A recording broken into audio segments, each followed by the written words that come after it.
Halo semuanya, Bapak Ibu, apa kabar? Selamat malam semuanya. Terima kasih Bapak Ibu yang sudah menunggu dari tadi. Ini adalah sesuatu yang sangat penting sekali ya. Mungkin juga informasi ini banyak teman-teman muslim di luar sana yang tidak pernah mengetahui informasi yang akan kita nanti lihat bersama-sama dari informasi yang akan saya bagikan malam ini.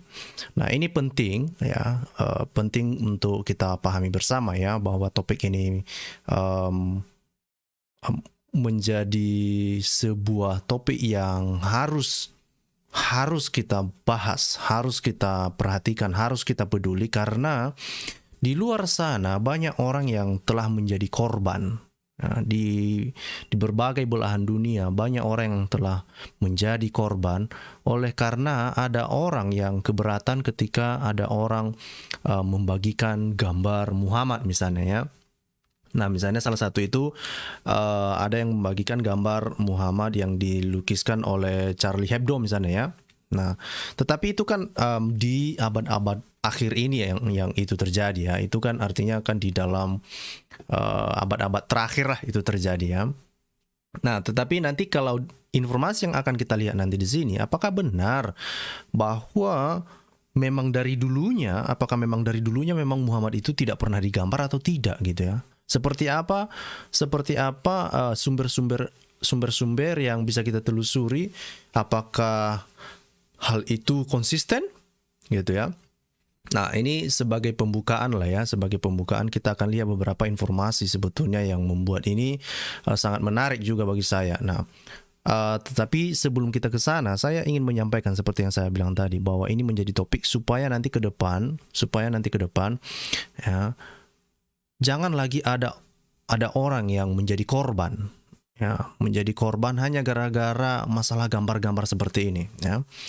Nah, jadi karena kita sudah mengerti, kita juga sudah tahu bahwa di dalam agama Islam membagikan gambar Muhammad itu adalah sesuatu yang sangat berbahaya bagi yang membagikan gambar ya. Bisa saja dia kehilangan nyawanya ya.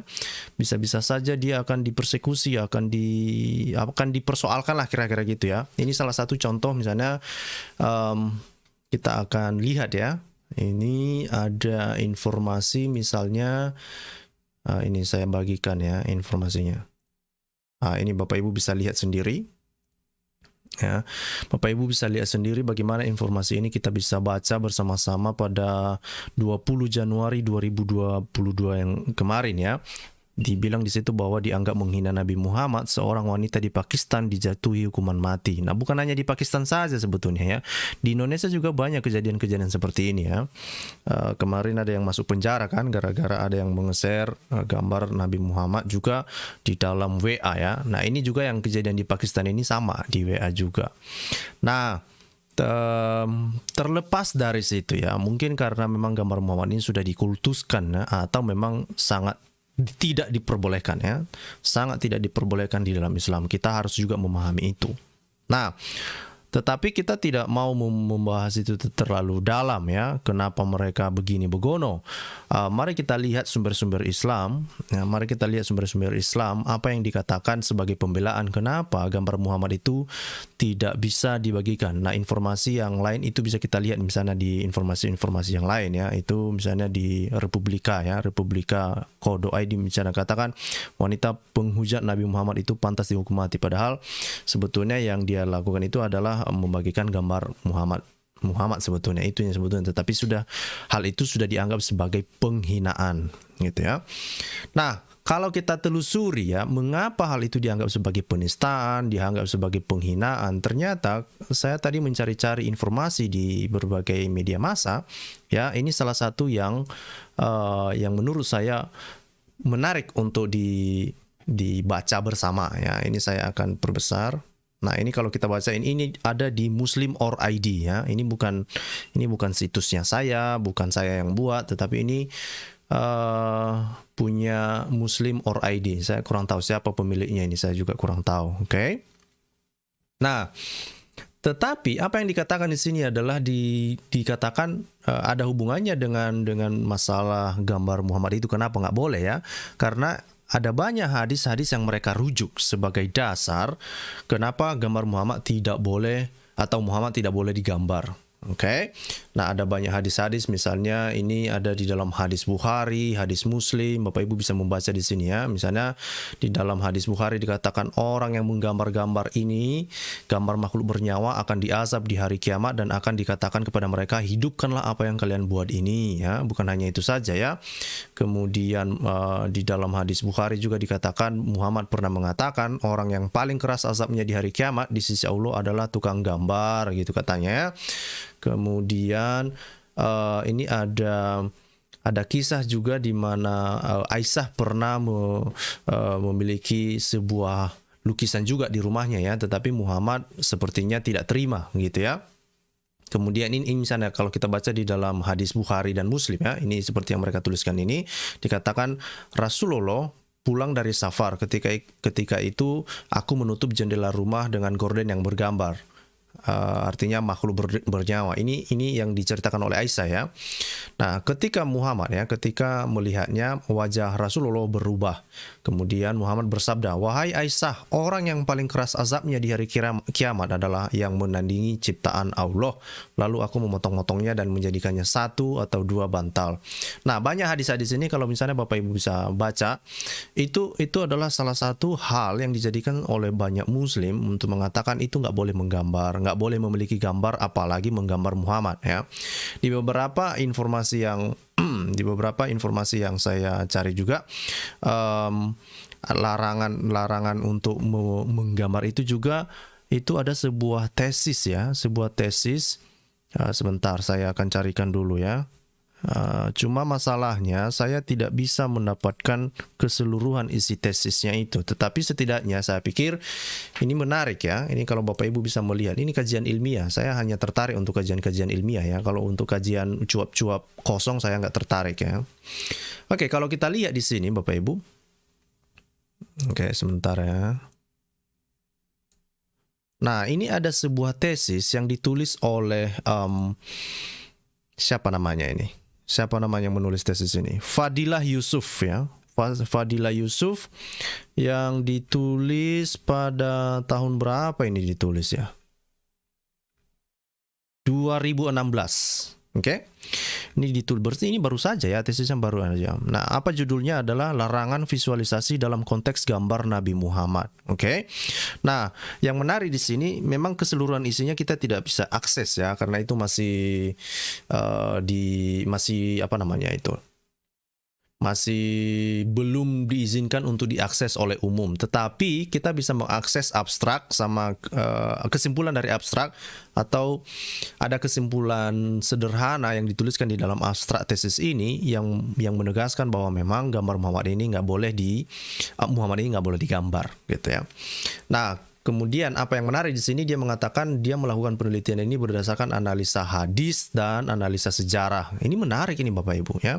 Nah, kemudian ini kalau kita lihat daftar isinya ya, kalau kita lihat daftar isi tesis ini, saya pikir Bapak Ibu kalau punya akses, saya mau Bapak Ibu membagikan saya juga ya isi tesis ini, karena saya tidak bisa mengakses keseluruhannya ya. Saya hanya bisa mengakses daftar isi dan abstrak. Oke. Nah, ini daftar isinya menarik ya. Ini di dalam daftar isi pendahuluan, gambar-gambar umum tentang seni lukis, kemudian ini ada juga dalil-dalil Al-Quran, As-Sunnah ya, dalil Al-Quran, Al-Sunnah mengenai gambar-gambar. Nah, kemudian yang menarik bagi saya itu adalah ini dia, yang bab 3 ini yang mau saya cari sebetulnya tadi. Bab 3 ini kualitas sanad dan matan hadis tentang larangan menggambar makhluk yang bernyawa. Nah, itu yang saya bilang tadi ya, ada larangan menggambar makhluk yang bernyawa, dan itu dihubungkan kepada larangan untuk menggambar Muhammad itu sendiri.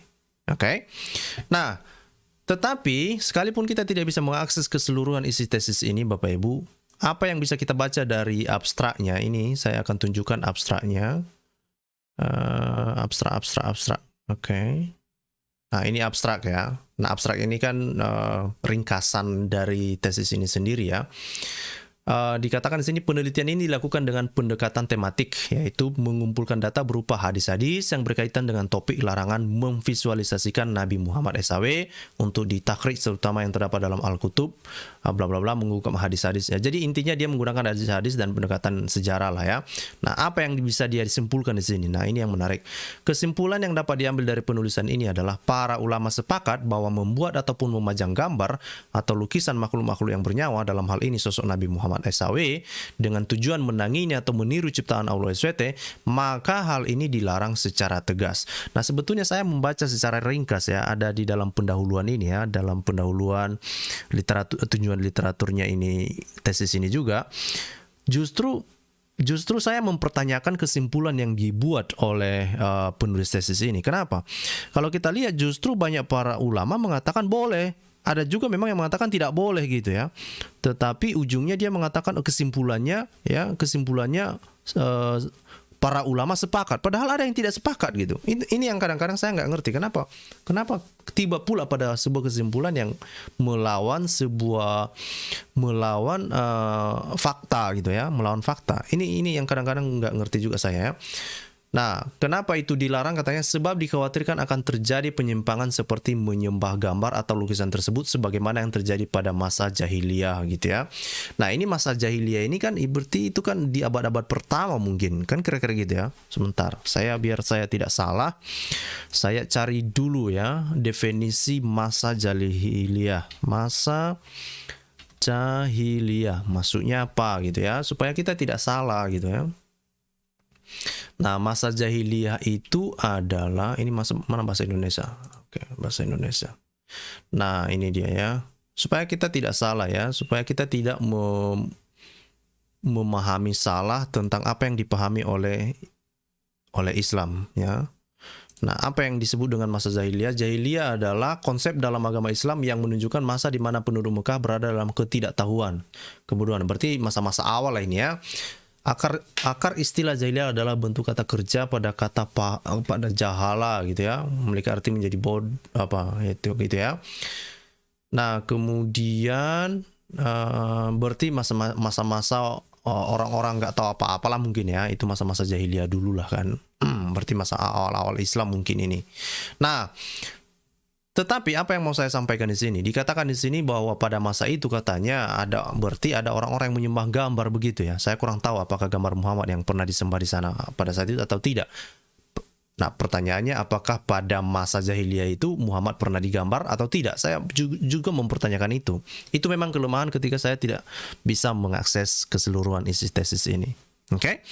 Nah, terus dikatakan hadis-hadis tentang masalah ini berderajat sahih. Hikmah di balik larangan memvisualisasikan sosok Nabi Muhammad SAW dalam bentuk film, foto, gambar bergerak, karikatur, dan sejenisnya dapat menjaga akidah umat Islam dari kerusakan dan kehancuran, menghormati dan memuliakan kedudukan beliau sebagai Rasul utusan Allah. Nah, perhatikan Bapak Ibu. Apa yang disampaikan oleh penulis ya, kalau Bapak Ibu bisa menangkap apa yang disampaikan oleh penulis ini, itu memang dilarang. Dasarnya itu dari hadis. Hadisnya apa saja? Itu tadi sudah kita lihat bahwa itu berasal dari hadis-hadis Sahih Bukhari, Sahih Muslim ya. Seperti yang saya tunjukkan di sini ya. Oke. Bisa diikuti ya, bisa diikuti alur berpikirnya ya. Jadi sekali lagi saya ulangi ya, supaya ini kita tidak salah nangkap. Jadi kenapa Muhammad tidak bisa divisualisasikan dalam gambar atau dalam karikatur? Ya karena ada hadis yang mengatakan tidak boleh. Hadis mana saja? Apakah itu hadis doif atau hadis sahih? Jawabnya hadis sahih. Nah, itu siapa saja yang meriwayatkan itu di dalam hadis, siapa saja? Itu ada di dalam hadis Bukhari dan hadis Muslim. Bapak Ibu bisa membaca selengkapnya di sini gitu ya. Nah, tetapi pertanyaannya begini Bapak Ibu. Oke. Bukankah hadis Sahih Bukhari, hadis Sahih Muslim ini itu dituliskan pada abad ke-9 ya? Sebentar, saya akan carikan dulu referensi saya sebentar ya. Ini saya akan tunjukkan kapan Sahih Bukhari itu dituliskan. Oke. Supaya Bapak Ibu bisa tahu gambarannya dan tujuannya informasi yang saya sampaikan ini seperti apa. Oke, tunggu dulu biar saya tunjukkan tahun berapa itu Al-Bukhari itu ditulis ya. Ini dia. Oke. Ini dia Bapak Ibu. Oke, saya akan share Google Slide. Oke. Nah, Bapak Ibu bisa melihat di slide ini. Saya perkecil dulu ya. Ini gimana memperkecilnya ini? Monitor. Oke. Sebentar ya Bapak Ibu, sabar-sabar. Biar ini jelas ke kita semua.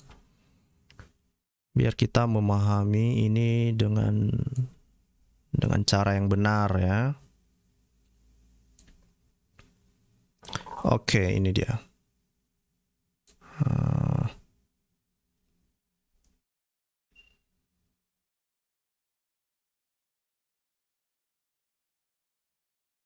Oke.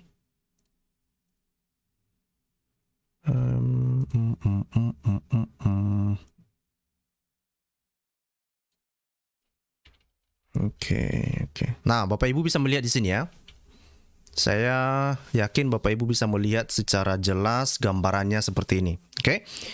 Nah, kapan itu hadis Al-Bukhari atau hadis Sahih Muslim itu dituliskan? Itu dituliskan pada abad ke-9.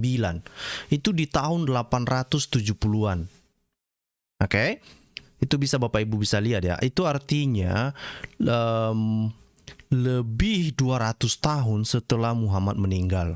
Kan kira-kira gitu ya. Tetapi mengenai rentang waktu ini yang menarik ya. Perhatikan ini. Coba diingat bahwa ini Bukhari Muslim itu ya hadisnya itu ditulis pada abad ke-9 ya, 870 875.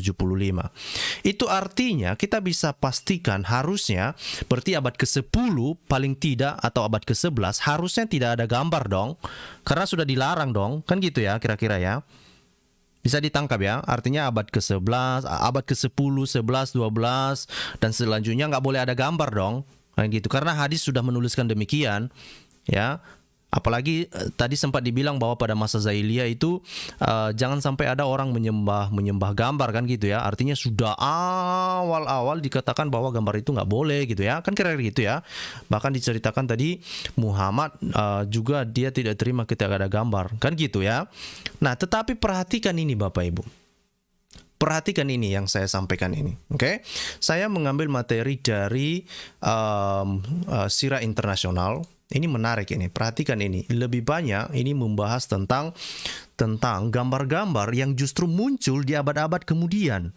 Dan kita bisa melihat dari literatur-literatur ini ya. Nah, Bapak Ibu Muslim di luar sana jangan ngamuk-ngamuk ke saya, oke? Justru kamu pahami sumber-sumber ini karena banyak kan sumber-sumber ini justru berasal dari literatur-literatur Islam sendiri. Ini sangat menarik. Mungkin bagi muslim di luar sana juga banyak yang belum mengetahui ini. Ya, mungkin ustadz-ustadz di luar sana belum juga mengetahui hal seperti ini. Mungkin, ya. Tapi kalau sudah tahu ya tolong dikasih tahu lah supaya tidak banyak yang menjadi korban masalah gambar-gambar ini lagi gitu ya. Nah, saya seperti yang saya bilang tadi, apakah benar?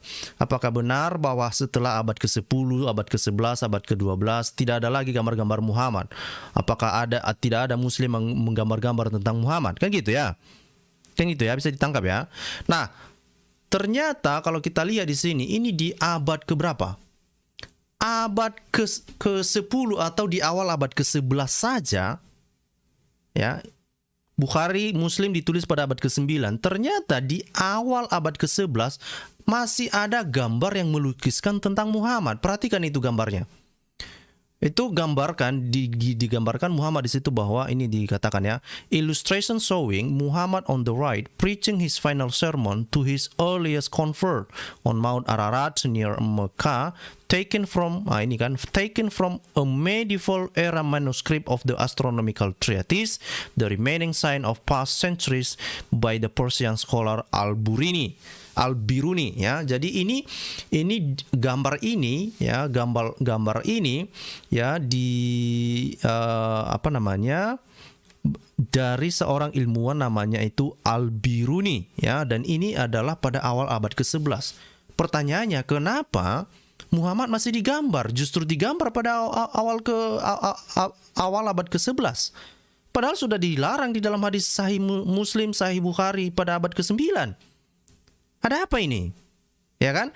Nah, ini lagi yang menarik. Perhatikan, bahkan bukan hanya sekonyong-konyong tidak kelihatan Muhammad digambarkan, bahkan wajahnya pun digambarkan dengan sangat jelas di sini, ya. Digambarkan sangat jelas di sini, ya.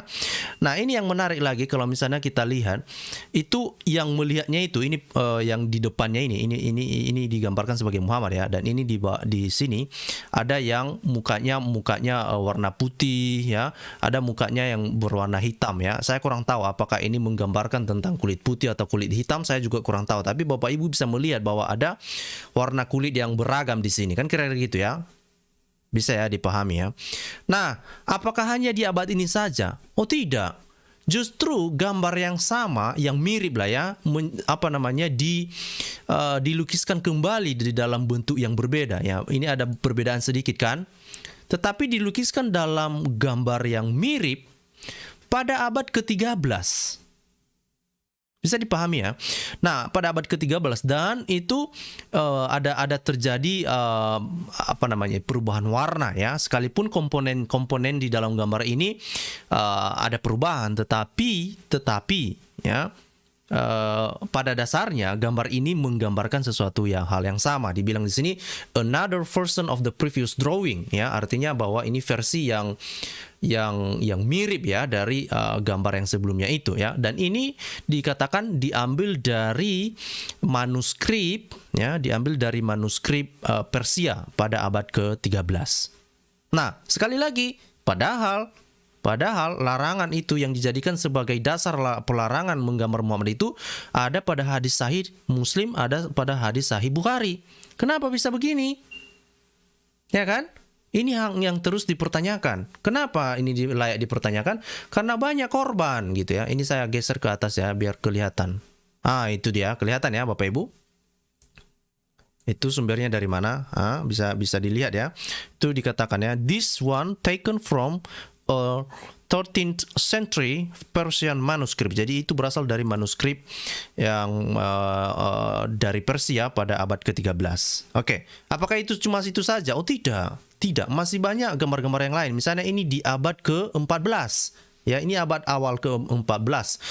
Juga Muhammad digambarkan di sini, ini yang di sebelah kanan ini yang warna merah ini yang masih kecil. Itu dikatakan di sini, ya. Ini the young Muhammad is recognized as a prophet by a Christian monk. Ya, jadi dikatakan di situ bahwa Muhammad dikenali oleh monk, ya, oleh Christian monk, ya. Apa bahasa Indonesianya monk? Saya lupa.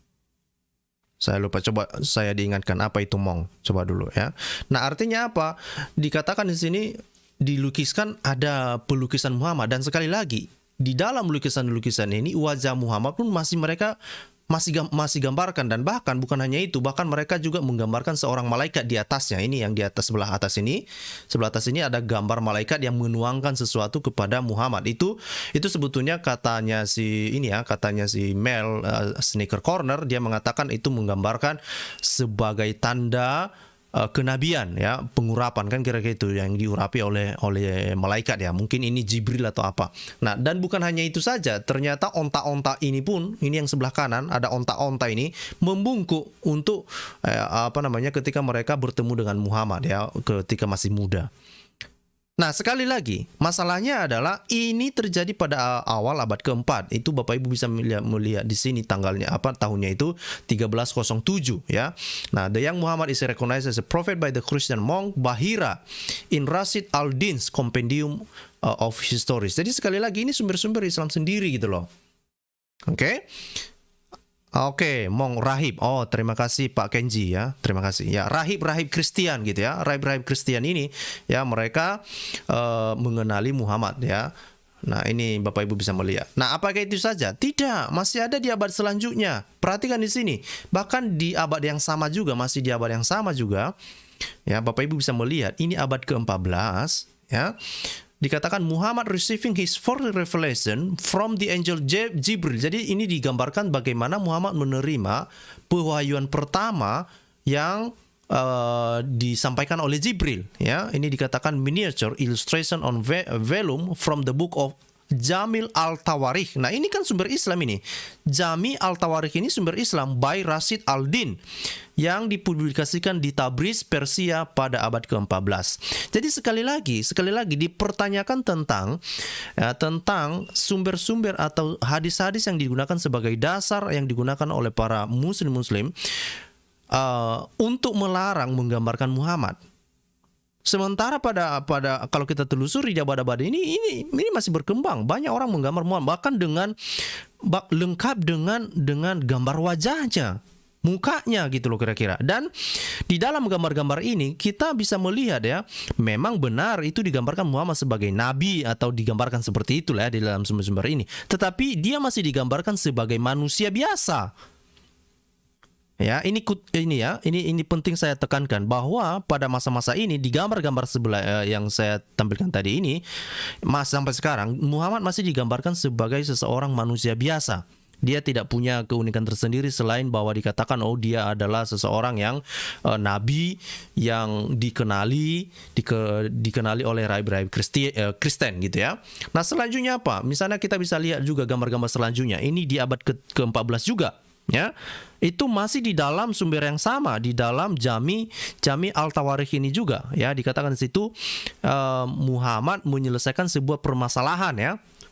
Sebentar, gatal tenggorokan saya atau gatal.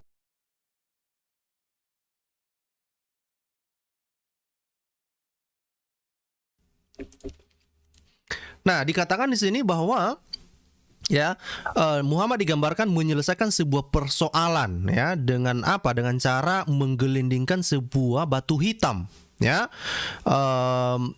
into position at the Kaabah ya. Ini di Kaabah rupanya ya. Kemudian again from the book Jami Al-Tawarikh by Rashid Al-Din yang dipublikasikan di Tabriz, Persia pada abad ke-14, awal abad ke-14. Oke, ini menarik ini Bapak Ibu. Ini menarik sekali. Saya juga sangat tertarik untuk melihat hal seperti ini. Jadi sekali lagi teman-teman muslim, ya, ini sumber-sumber kalian. Kita hanya menampilkan data-data yang menurut saya ini valid ya. Kemudian apalagi? Apa itu gambar-gambar cuma sebatas itu? Tidak, masih banyak gambar-gambar yang lain. Ini masih di abad yang sama, abad ke-14. Ini juga digambarkan Muhammad ketika dia naik buruk ya. Nah, ketika dia naik buruk itu perhatikan di situ ada dia naik buruk. Oke, tetapi digambarkan di situ buruknya itu berwajah manusia ya, berwajah perempuan. Itu dia punya perempuan punya rambut panjang sepertinya ya. Itu buruknya gitu loh. Nah, ini dikatakan the Miraj atau the Miraj, also called the night ride of Muhammad on Burak. Yet another from book Jamil At-Tawarikh by Rashid Al-Din published in Tabriz, Persia 1307 ya. Jadi sekali lagi ini dalam publikasi yang sama. Bahkan Muhammad digambarkan, dan perhatikan mukanya Muhammad atau wajahnya Muhammad itu masih terus digambarkan. Masih terus digambarkan di sana. Oke. Nah, selanjutnya apa? Ini ada gambar-gambar selanjutnya juga. Ini misalnya adalah sebuah gambar yang melukiskan ya tentang Muhammad yang menerima pewahyuan di Mekah. Ya, sekali lagi ini bergeser sekitar 17 tahun setelahnya, itu di tahun 1320 ya. Nah, ini di dalam katakan di sini in this painting his facial feature are not covered. Jadi perhatikan di sini, ini bahkan di abad ke-14 ini sampai pada tahun 1320 wajah Muhammad pun masih digambarkan dengan sangat jelas. Sangat jelas Bapak Ibu. Oke. Nah, jadi ini sekali lagi, mari kita mempertanyakan tentang dasar-dasar kenapa orang muslim yang mempermasalahkan begitu keras, bahkan ada orang menjadi korban ya ketika membagikan gambar-gambar tentang Muhammad. Justru ini sumber-sumber Islam sendiri kok. Gitu. Dan ini dikatakan ini dari Topkapi Palace Library. Ini dari perpustakaan Topkapi Palace ya. Jadi bukan hanya satu tempat ini gambar-gambar ini diambil gitu ya. Nah, terus ada lagi yang lain ya. Ini misalnya ini diambil dari mana ini? A radiant Muhammad is born and held aloft by an angel in Hafiz Abru Quintenance of Histories ya. Ini di dalam sebuah di dalam literatur Hafiz I Abrus. Ya, ini Quintenance of Histories ya. Jadi ini digambarkan, ini bayi Muhammad ini yang dipegang, ini bayi Muhammad dipegang dan dikatakan itu mengeluarkan sonar ya, mengeluarkan apa namanya itu,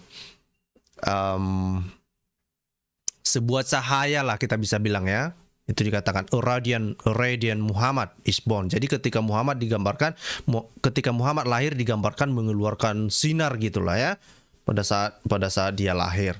Nah, jadi bukan hanya Muhammad ketika dia sudah besar, ketika dia sudah dewasa, mulai dari bayi pun Muhammad digambarkan. Kemudian ketika dia masih muda pun digambarkan juga. Ketika dia sudah berkuasa pun dia digambarkan juga. Ketika dia menerima wahyu pun dia juga digambarkan. Ketika dia juga naik buruk pun dia juga digambarkan. Jadi kenapa masa sekarang justru dibilang tidak boleh menggambar Muhammad? Yang mengakibatkan banyak orang menjadi korban, ada yang kehilangan nyawa gara-gara itu.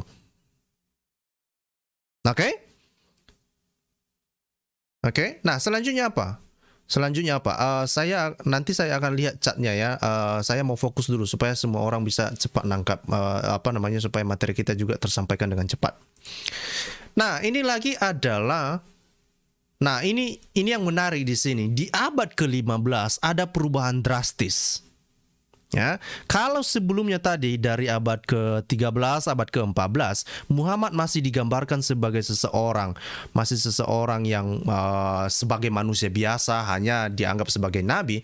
Tetapi kalau kita lihat sebuah gambar pada abad ke-15 berkembang bagaimana? Ya, dikatakan di sini ya, seakan-akan Muhammad ini mirip Tuhan, kira-kira gitulah. Dan ini dalam lukisan ini digambarkan ya, dikatakan Muhammad meets the prophets Ismail, Ishak, and Lot in paradise. Jadi dikatakan di dalam lukisan ini dikatakan Muhammad bertemu dengan Nabi Ismail, Nabi Ishak, dan Nabi Lot. Nah, rupanya di dalam surganya Islam ada Nabi Lot, coy. Ya. Jangan ada Nabi Lot di sana rupanya, dan Muhammad ketemu sama Nabi Lot di paradise-nya gitu ya.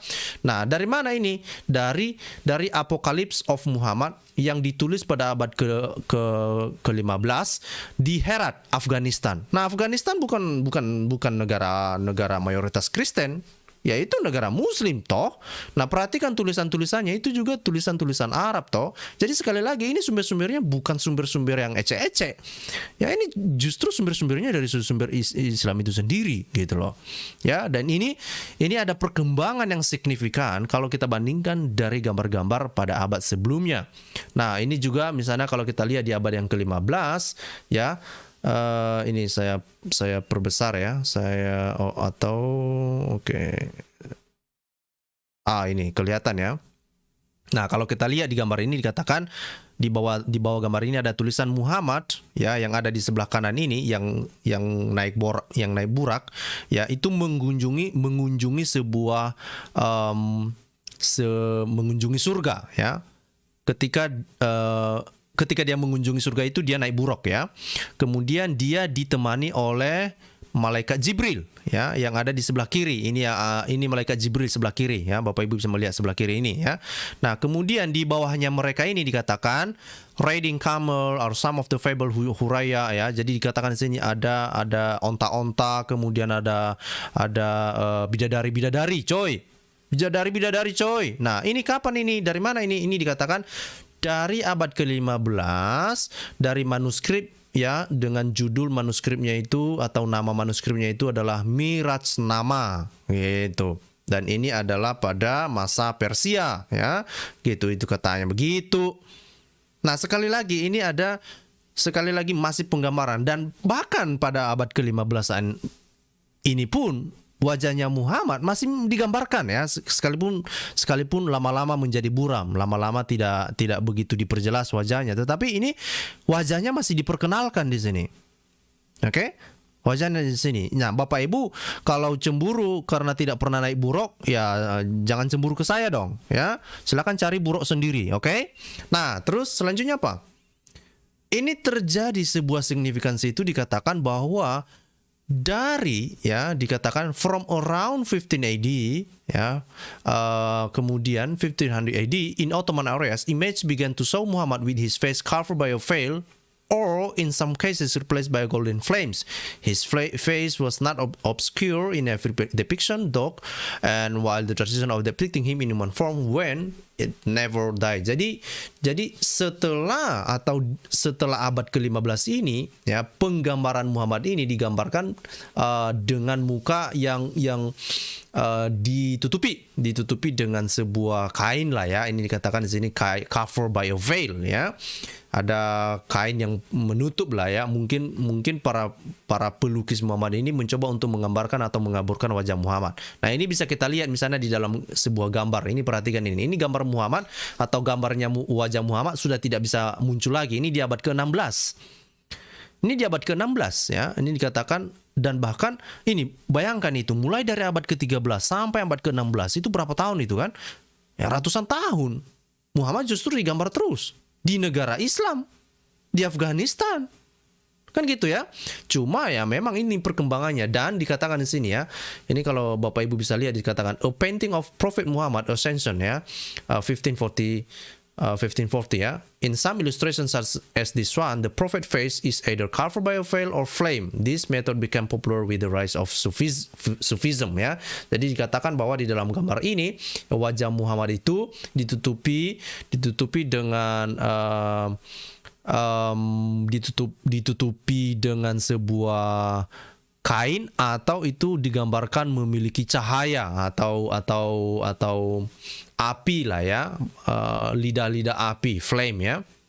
Dan ini menjadi sangat populer pada masa itu, ya, dan itu terutama populer di kalangan Sufism, ya, Sufism. Syafi'inya itu saya juga kurang tahu lah mungkin, ya. Nah, tetapi poinnya di sini bahwa kita sudah tahu di kalangan Muslim sendiri pun Muhammad digambar. Nah, ini yang menarik, ya. Kita bisa melihat bahwa di mana-mana juga Muhammad digambarkan naik buruk, ya, dan buruknya itu memiliki wajah manusia, tubuh binatang, ya kan? Jangan kamu tanya kapan itu, kok bisa itu terjadi? Jangan tanya, oke? Jangan ditanya. Jadi ini adalah secara ringkas kalau kita bisa lihat di sini, Bapak Ibu, ya, bahwa memang itu perkembangannya kalau kita lihat di abad ke-11, ya, mulai dari abad ke-11 itu justru Muhammad digambar sampai abad ke-16. Muhammad masih digambar, cuma ada perkembangan, ya. Ada perkembangan. Nah, selain itu Bapak Ibu, saya mau mengajak kita untuk melihat salah satu dokumen-dokumen yang ada di museum. Ini contohnya, ya. Ini contohnya yang ada di museum misalnya. Ini saya perkenalkan, ya. Oke, ini dia, ya. Bapak Ibu bisa melihat dokumen ini. Kenapa ini nggak bisa diperbesar, ya? Tunggu.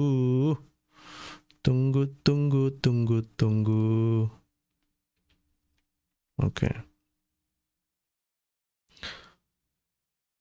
Nah, Bapak Ibu bisa melihat koleksi yang ada di dalam ini. Dikatakan di sini Muhammad's Call to Prophecy and the First Revelation. Jadi di dalam dokumen ini Muhammad digambarkan ketika dia pertama sekali menerima pewahyuan, gitu, ya. Yang berasal dari mana? Ini juga sekali lagi ini berasal dari Majma' al-Tawarik. Ya, jadi sekali lagi ini sumber-sumber Islam sendiri, gitu loh. Mari kita perbesar, ya. Mari kita perbesar apa yang ada di dalam ini, apa yang bisa kita lihat. Nah, ini Bapak Ibu bisa melihat gambarnya begitu jelas. Saya akan perbesar. Nah, ini Bapak Ibu bisa melihat dengan sangat jelas bagaimana Muhammad digambarkan. Ini tulisan-tulisannya juga, ya. Bisa Bapak Ibu bisa baca di situ. Saya nggak tahu bahasa Arab, baca sendiri. Nah, tetapi keterangan dari gambar ini tadi sudah dikatakan, ya. Ini tentang bagaimana Muhammad menerima pewahyuannya pertama sekali, ya. Ini Muhammad, inilah Jibril, ya kan, yang punya ini digambarkan Jibril itu memiliki sayap, gitu, ya. Nah, jadi kita bisa melihat dengan sangat jelas terang benderang di sini bahwa Muhammad digambarkan di mana-mana. Dan bukan orang Kristen yang gambar-gambar ini. Bukan sumber-sumber orang ateis. Bukan sumber-sumbernya agama lain, tidak. Orang-orang Islam sendiri kok. Orang-orang Islam sendiri.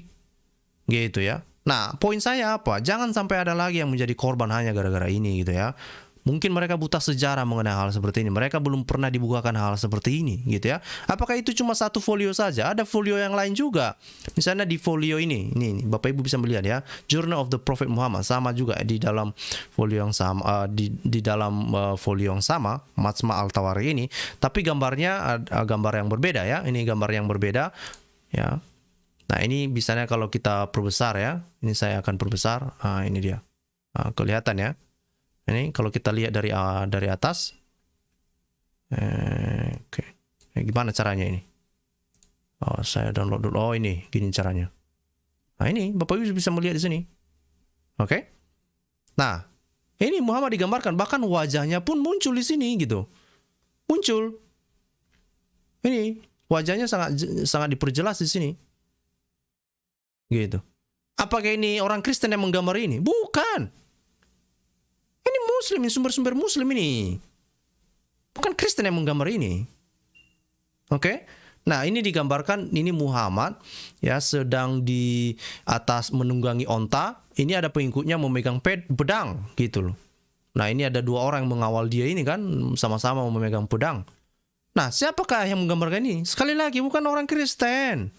Bukan Charlie Hebdo. Orang Islam sendiri kok. Oke? Nah, kalau kita kembali ke belakang, ya, kita kembali. Kapan ini? Ini adalah diperkirakan pada tahun, kapan? Abad ke-15. Ini abad ke-15. Jadi teman-teman Muslim jangan ngamuk-ngamuk ke saya. Jangan ngamuk-ngamuk ke orang Kristen. Jangan ngamuk-ngamuk kepada ateis. Jangan ngamuk-ngamuk kepada ajaran orang, penganut agama yang lain. Enggak. Kalian periksa sendiri sejarah kalian gitu loh. Oke? Nah, ini dia, ini di abad ke-15. Abad ke-15 ini. Nah, bukan hanya itu Bapak Ibu, ini yang menarik juga. Saya juga menelusuri sebuah literatur. Ini saya akan tunjukkan sebuah artikel ya, artikel ilmiah yang ditulis oleh Christian Gruber ya. Nah, ini artikel ilmiah ini ditulis di dalam sebuah jurnal. Nama jurnalnya itu adalah Journal of Art Historiography. Ya, Journal of Arts Historiography. Oke. Nah, ini dipublikasikan pada tahun 2012 bulan Juni ya. Judulnya itu adalah mempertanyakan tentang classical painting di Persia lah ya.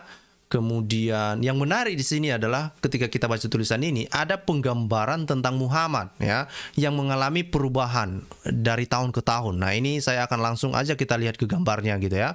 Sekali lagi ini adalah rujukan ilmiah ya. Ya, tidak ada hubungannya masalah iman di sini, nggak ada ya. Ini kalau kita perhatikan di sini ya. Ini bahkan dilukiskan bagaimana ketika kelahiran Muhammad misalnya ini. Bapak Ibu bisa membaca di sini kan? Ini gambarnya, ini Muhammad digambarkan di sini. Nah, apa tulisannya di sini? Dikatakan The Birth of the Prophet Muhammad ya, Rashid Al-Din Jami' Al-Tawarikh. Jadi di dalam folio yang sama ya, Jami' Al-Tawarikh. Nah, itu kapan? Di abad ke-14, awal abad ke-14. Ini ada di mana? Ada di Edinburgh University ya, di perpustakaan Universitas Edinburgh ya. Dan ini ada di dalam manuskrip Arab 20, nama folionya folio 42R. Jadi sangat lengkap. Ya. Ini sekali lagi bukannya orang Kristen punya ini. Ya. Nah, terus apa lagi? Ada gambar-gambar yang lain? Ada. Ya, yang menceritakan tentang Muhammad gitu. Nah, ini ya digambarkan juga selanjutnya ini mengalami perubahan juga kan. Meskipun kisahnya berbeda tetapi meskipun misalnya ini kalau kita perhatikan gambar sebelumnya itu kan ada banyak orang ya. Di gambar yang sebelumnya itu kan ada banyak orang nih. Ini kan banyak orang nih di gambar ini ya. Tetapi di gambar selanjutnya itu jumlah orangnya berkurang. Nah, itu artinya kan ada inovasi kan kira-kira gitu ya. Ada inovasi. Nah, kapan ini digambarkan? Ya, ini digambarkan dikatakan di sini bahwa itu digambarkan satu abad selanjutnya, dikatakan the birth of the Prophet Muhammad ya, Majma' Al-Tawarikh ya, itu satu abad setelahnya kan, ini dikatakan kira-kira 1425. Jadi satu abad setelahnya ini ada terjadi perubahan gambar ini gitu ya. menjadi apa, jumlah orangnya misalnya itu berkurang ya. Dan di gambar ini digambarkan Muhammad ya, di kepalanya itu keluar ini kan, keluar sebuah seperti sonar gitulah ya di sini, atau apa namanya itu, digambarkan memiliki lidah-lidah api gitu ya di sini. Bapak Ibu bisa melihat ya. Oke. Nah, di live chat ada yang menanyakan mana bapaknya, saya nggak tahu ya. Jangan tanya saya. Oke. Nah, terus apalagi? Ada nggak perubahan yang lain? Ada. Ya.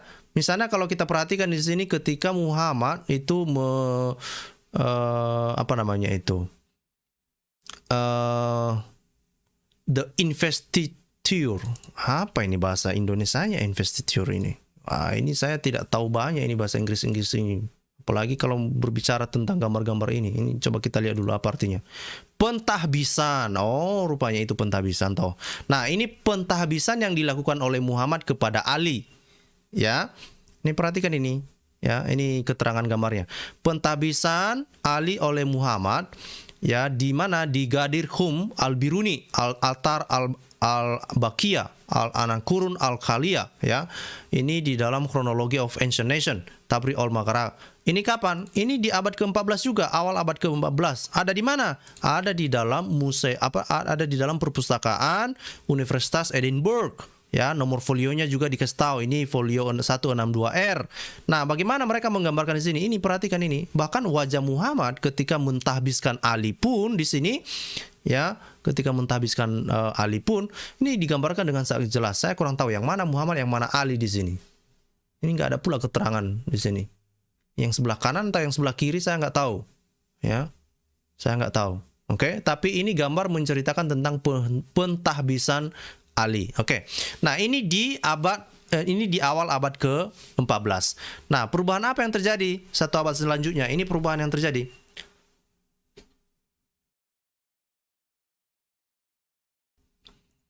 Perubahan yang terjadi di ini abad ya.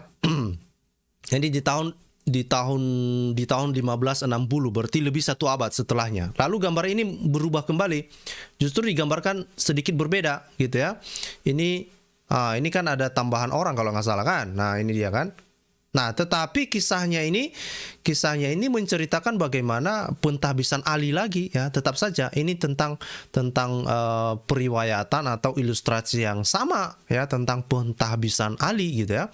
Nah, apakah ada perubahan lain?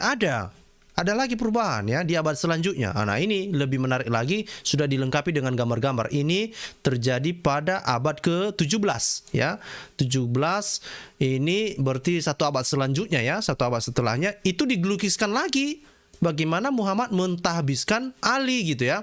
Nah, saya percaya ini Muhammad kayaknya di sebelah kiri, Ali ini kayaknya di sebelah kanan ya, yang memegang pedang gitu ya. Bapak Ibu bisa melihat dengan sangat jelas di sini kan. Gitu. Jadi ada perubahan ya, ada perubahan, dan bukan hanya perubahan, bahwa pelukisan tentang Muhammad itu terus-terusan ya. Terus-terusan mulai dari abad ke-11 sampai ke abad ke-17. Bayangkan Bapak Ibu, itu berapa abad itu?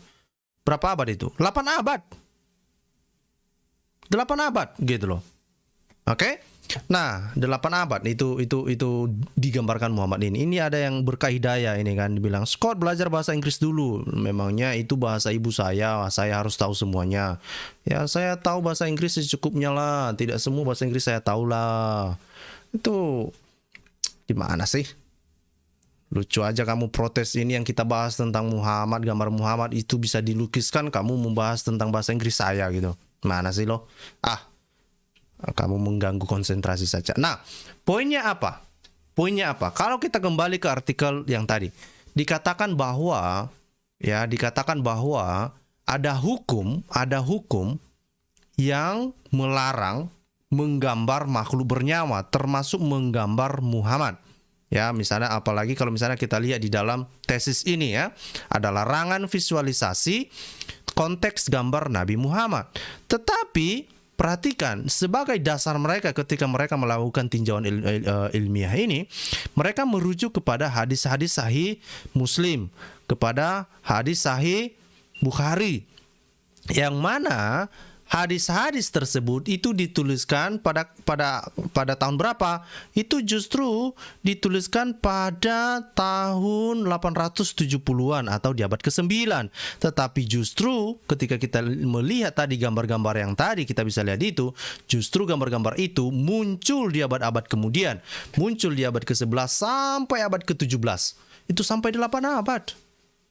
Gitu. Dan sekarang itu sepertinya sudah menjadi kesepakatan umum bahwa memang gambar Muhammad nggak boleh lagi muncul di publik ya. Dan bahkan ketika ada orang yang mencoba-coba untuk menampilkan misalnya itu akan memakan korban. Ada yang kehilangan nyawa, ada yang macam-macam lah, dipersekusi lah macam-macam. Tapi justru ini sumber-sumber Muslim sendiri. Nah, sekali lagi kepada teman-teman Muslim di luar sana, ayo dong, coba dulu direnungkan ini ada apa sebenarnya ya? Siapa sebetulnya yang kalian rugikan? Ya, siapa sebetulnya yang kalian rugikan di sini? Nah, itu saja materi yang mau saya sampaikan malam ini, Bapak Ibu. Ini saya berharap teman-teman Muslim memeriksa semua sumber-sumber yang saya tampilkan ini, ya, daripada sekedar daripada sekedar untuk membantah-membantah tapi tidak belajar. Lebih bagus pelajari materi yang saya sampaikan ini. Cek kebenarannya, cek nomor folionya, cek semua sumber-sumbernya supaya Bapak Ibu bisa tahu dan tidak menghukum lagi orang-orang yang misalnya menunjukkan ini loh ada gambar Muhammad sebelumnya loh, ini sumbernya dari Islam sendiri kok, ini dari abad ke-11 sampai abad ke-17. Nah, kenapa kita harus mempersekusi orang setelah itu? Ya gitu ya. Nah, itu saja dari saya Bapak Ibu. Terima kasih sudah bersama-sama dengan saya. Selalu ingat pesan saya. Tuhan Yesus memberkati. Salam semuanya. Sampai jumpa untuk topik-topik yang akan datang. Dan pesan saya, Yesus adalah Tuhan. Tuhan kita Allah Tritunggal. Yang lain itu niru-niru. Salam semuanya.